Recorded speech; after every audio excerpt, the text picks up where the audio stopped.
to show you how to calibrate a logical machine to model S4 with a logical controller 2.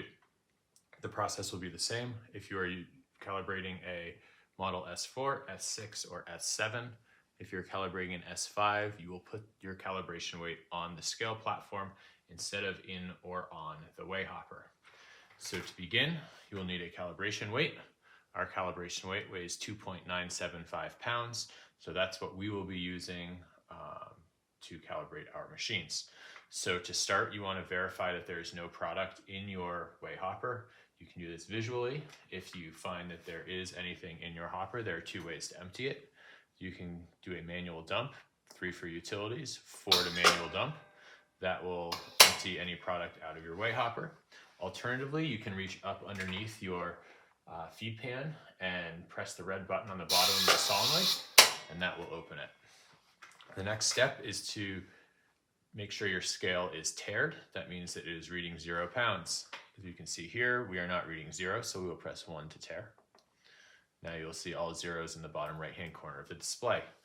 The next step is to verify your calibration. So take your calibration weight, put it on the corner of the weigh hopper, or you can put it in the weigh hopper. I like to put it on the corner for convenience sake. It's a little bit easier. So I'm seeing 3.501 pounds. I know it's supposed to be 2.975 pounds, so that tells me the calibration is off.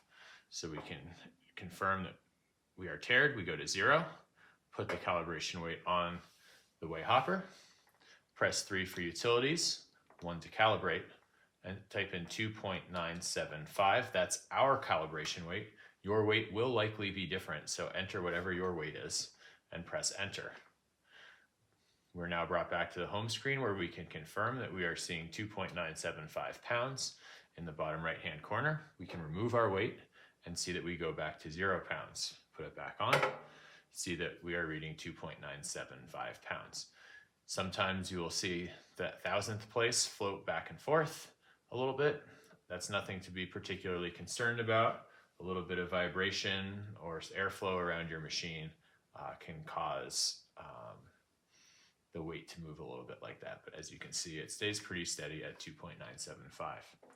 So that's how you calibrate your logical machine, Model S4, using the Logical Controller 2. I hope this video was helpful and you are successfully able to calibrate your machine.